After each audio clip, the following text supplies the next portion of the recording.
Assalamualaikum warahmatullahi wabarakatuh. Alhamdulillah kita bertemu lagi dengan pelajaran IPS bab 2 materi 2. Pada pertemuan hari ini kita masih membahas tentang pengaruh interaksi sosial terhadap kehidupan sosial dan pengembangan kehidupan kebangsaan. Nah, sebelum masuk materi coba perhatikan peta konsep berikut ini. Jadi, di bab 2 kali ini kita membahas tentang 3 materi. Yang pertama tentang mobilitas sosial, yang kedua tentang pluralitas, dan yang ketiga tentang konflik serta integrasi.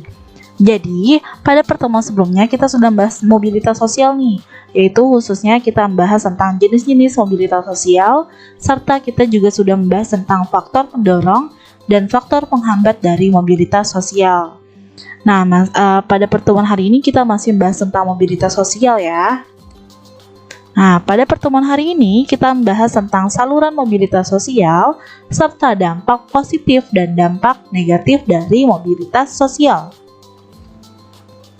Pertama-tama kita akan membahas tentang saluran mobilitas sosial. Saluran mobilitas sosial ini terbagi menjadi 4. Apa saja sih saluran mobilitas sosial itu? Yang pertama, yaitu saluran mobilitas sosial melalui lembaga pendidikan. Yang kedua, melalui organisasi politik.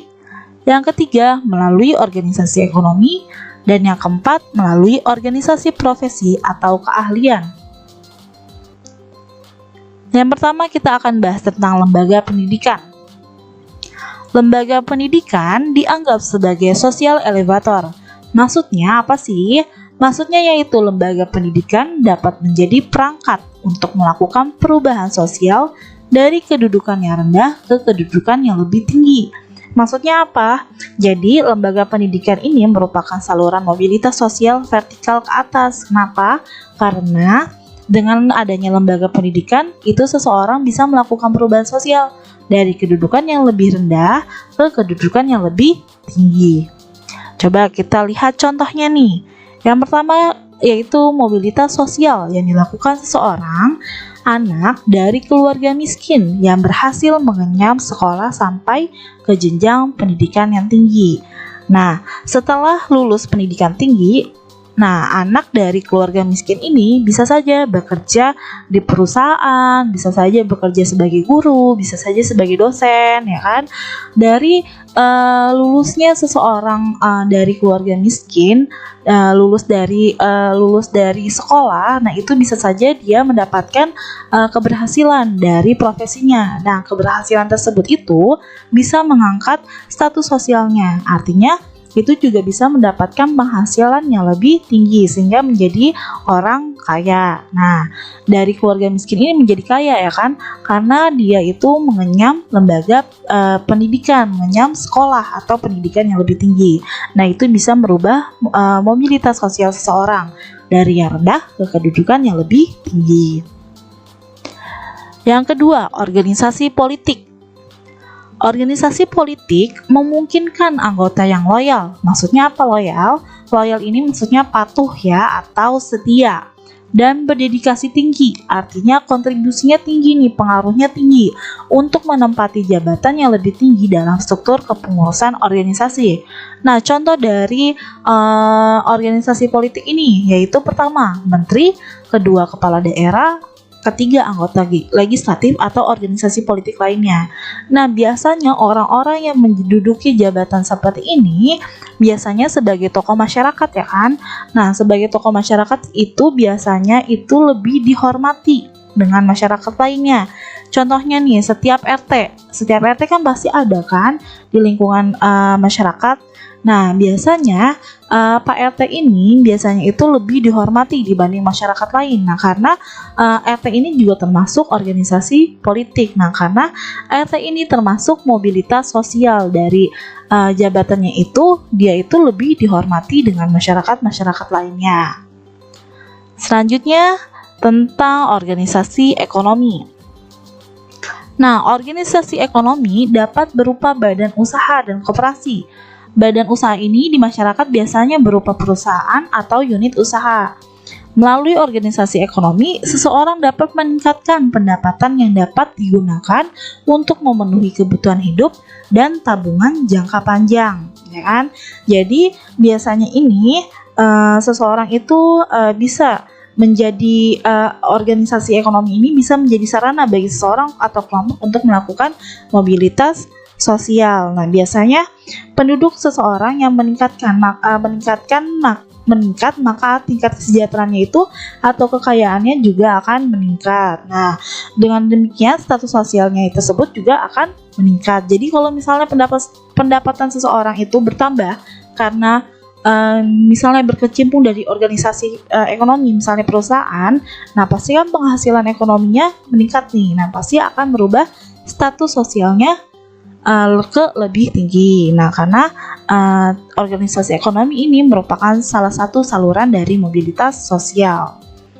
Selanjutnya, yang terakhir yaitu organisasi profesi. Melalui organisasi profesi, seseorang dapat meningkatkan status sosial berkat prestasi dan kinerjanya. Contohnya seperti organisasi profesi, guru atau PGRI, dokter atau ID, tentara atau TNI, dan atlet olahraga.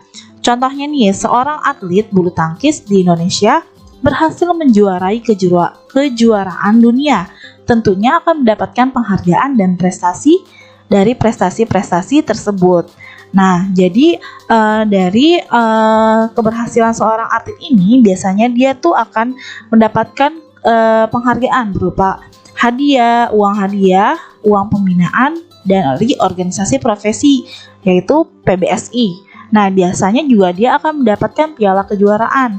Bahkan bisa saja nih atlet tersebut itu bisa diangkat menjadi pegawai negeri sipil melalui rekomendasi dari PBSI. Jadi dari naiknya seseorang melalui organisasi profesi nih atau atlet, nah itu bisa meningkatkan status sosial seseorang karena dia menang. Bisa saja dia rekomendasi jadi PNS, bisa saja dia mendapatkan uang, terus mendapatkan uang pembinaan dari organisasi PBSI tersebut. Nah, selanjutnya kita akan bahas tentang dampak positif dan dampak negatif dari mobilitas sosial. Coba sebelum kita bahas, kalian perhatikan dulu nih gambar berikut. Nah, dari gambar ini kita dapat simpulkan bahwa mobilitas sosial itu tidak hanya naik. Nah, di sini kita ada 3 jenjang.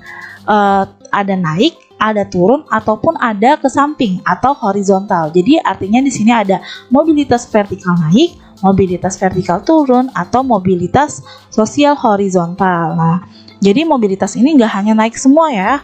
Nah, pasti ada naik turunnya. Dari adanya kayak ini, adanya 3 jenjang seperti ini bisa saja menimbulkan dampak positif atau dampak negatif yang dirasakan oleh masyarakat. Yang pertama kita akan bahas tentang dampak positif dari mobilitas sosial. Nah, dampak positif mobilitas sosial ini ada 3. Yang pertama, mempercepat tingkat perubahan sosial. Yang kedua, meningkatkan integrasi sosial. Yang ketiga, mendorong seseorang untuk lebih maju. Dampak positif yang pertama yaitu mempercepat tingkat perubahan sosial. Maksudnya apa?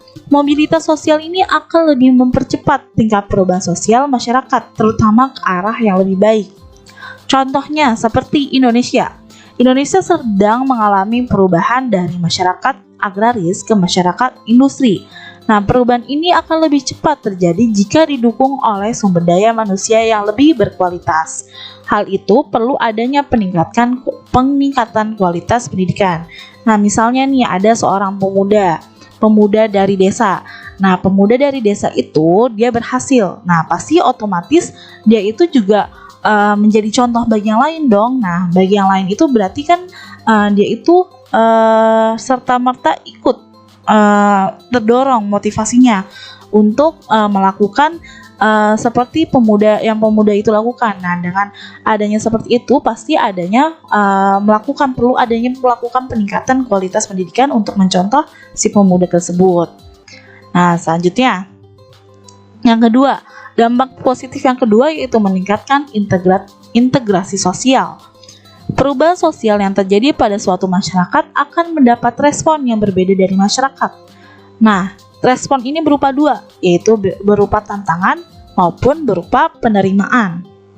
Contohnya nih, seseorang yang melakukan mobilitas sosial vertikal, Ia akan menyesuaikan diri dengan gaya hidup, nilai-nilai, dan norma yang dianut oleh kelompok orang dengan status sosial yang baru, sehingga terciptanya integrasi sosial. Jadi, ada seseorang nih yang baru melakukan mobilitas sosial. Nah, pasti dia harus menyesuaikan diri dong dengan gaya hidup atau nilai-nilai yang sesuai dengan status sosialnya sesekarang.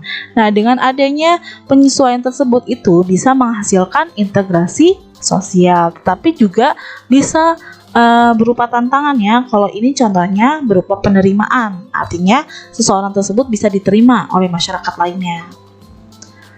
Dampak positif yang ketiga yaitu mendorong seseorang untuk lebih maju. Terbukanya kesempatan untuk pindah dari strata yang satu ke strata yang lain menimbulkan motivasi yang tinggi pada diri seseorang untuk maju di berbagai bidang. Contohnya, seorang anak dari keluarga miskin berusaha belajar dengan giat agar kualitas pendidikannya meningkat, sehingga kehidupan di masa depan lebih sejahtera. Jadi sudah jelas ya, dengan adanya tekad yang kuat seseorang nih ingin merubah nasibnya dia. Karena terlahir dari keluarga yang miskin, ia berusaha nih belajar dengan giat. Akhirnya dengan giatnya seseorang belajar ini bisa meningkatkan. Misalnya dari keluarga miskin berarti menjadi keluarga kaya, karena dia itu mempunyai giat yang kuat, giat belajar yang kuat. Nah, dengan memperoleh keberhasilan sehingga meningkatkan status sosial keluarganya itu sendiri. Nah, jadi bisa saja ini menjadi contoh bagi masyarakat lain, ataupun misalnya kalian di sekolah. Kalian di sekolah ada seseorang yang benar-benar selalu peringkat 1, ya kan, nggak pernah sama sekali turun. Nah, itu bisa sebagai contoh seseorang, karena dia itu nggak mau peringkatnya turun. Nah, berarti kan bisa saja seseorang bisa menjadi contoh bagi orang lain. Wah, dia jadi pengen nih, kok bisa ya dia peringkat 1 terus. Nah, kita juga bisa seperti ini. Nah, bisa mendorong seseorang juga untuk meningkatkan prestasinya kayak gitu. Nah, selanjutnya kita akan bahas tentang dampak negatif dari mobilitas sosial. Dampak negatif mobilitas sosial ini ada 3. Pertama, bisa menimbulkan terjadinya konflik. Yang kedua, berkurangnya solidaritas kelompok. Dan yang ketiga, timbulnya gangguan psikologis. Nah, coba kita bahas satu persatu. Yaitu pertama, timbulnya konflik. Mobilitas sosial merupakan salah satu perjuangan manusia dan kelompok sosial untuk mencapai posisi status sosial yang semakin tinggi. Hal ini bisa saja menyebabkan persaingan yang dapat memicu timbulnya konflik. Nah, konflik ini terbagi 4. Pertama, konflik individu. Yang kedua, konflik antar kelas. Yang ketiga, konflik antar kelompok. Dan yang keempat, konflik antar generasi. Contohnya nih, konflik antar individu biasanya terjadi di lingkungan seseorang. Nih, misalnya di perusahaan nih, pegawai yang satu dengan pegawai yang satu lagi. Jadi pegawai yang satu main sikut-sikutan nih, artinya dia itu tidak mau kalah antara satu dengan lain-lainnya.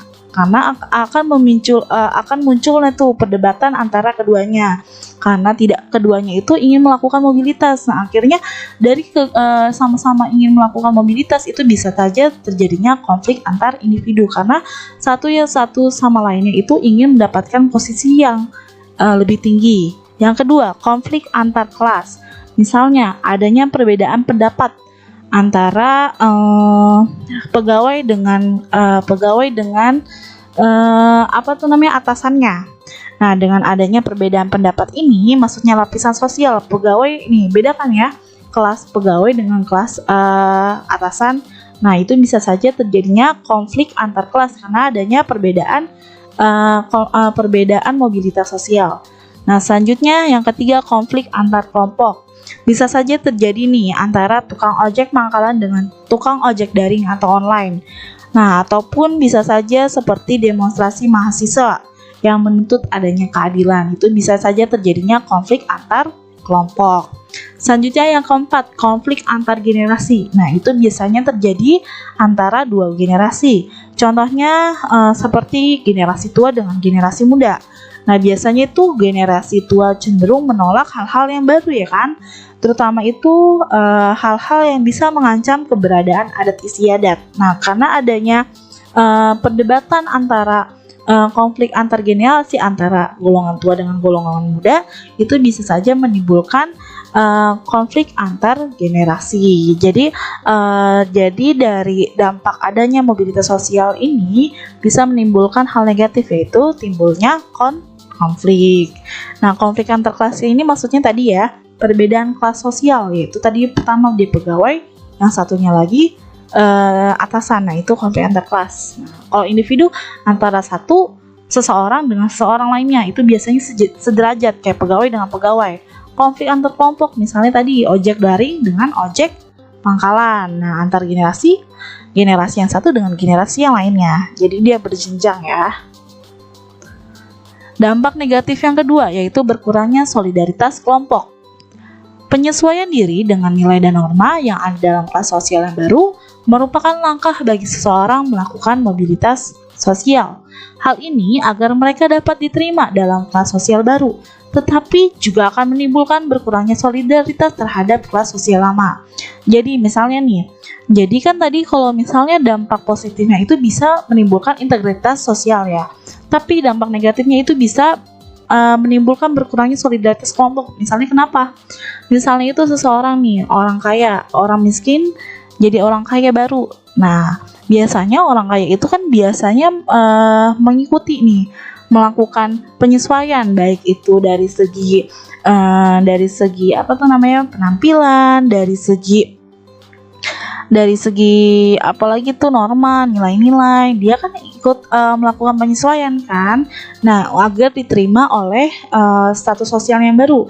Tetapi itu bisa menimbulkan solidaritas terhadap kelas sosial lama, bisa menimbulkan si itu sombong tuh karena sudah kaya, lupa sama kita nih yang masih miskin, udah nggak mau berteman lagi atau gimana ya. Itu kan bisa menimbulkan kurangnya solidaritas kelompok karena dia meninggalkan status sosialnya yang lama karena untuk melakukan penyesuaian untuk status sosialnya yang baru. Dan yang ketiga, timbulnya gangguan psikologis. Mobilitas sosial dapat mempengaruhi kondisi psikologi seseorang, seperti menimbulkan rasa takut atau khawatir, serta kegelisahan bagi seorang yang mengalami mobilitas vertikal turun. Jadi, biasanya ini gangguan psikologis itu terjadi apabila seseorang itu melakukan mobilitas vertikal turun. Contohnya itu seperti turun jabatan atau pensiun, bisa saja mengalami stres, frustasi, ataupun putus asa karena gagal mencapai lapisan yang diinginkan. Nah, jadi bisa saja nih dari timbulnya gangguan psikologis ini bisa saja menimbulkan ke penyakit-penyakit lainnya. Jadi ada seseorang yang antusias banget, tapi dia itu nggak berhasil. Nah, itu kan bisa aja mengalami stres kan, dampak negatifnya itu bisa mengalami stres karena dia tuh nggak bisa mencapai apa yang dia inginkan. Nah, itu dampak negatif dari mobilitas sosial. Nah, biasanya itu dari mobilitas vertikal turun, dia cenderung tidak menerima kenyataan yang ada. Bahkan kalau misalnya dia kehilangan jabatan, dia itu masih mau memiliki jabatan tersebut, kayak gitu ya. Dari pembahasan ini, saluran mobilitas sosial dan dampak-dampak negatif ataupun dampak positif dari mobilitas sosial, apakah sudah jelas?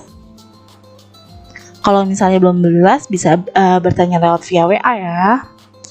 Nah, sekarang Ibu ucapkan terima kasih, kurang lebihnya mohon maaf. Assalamualaikum warahmatullahi wabarakatuh.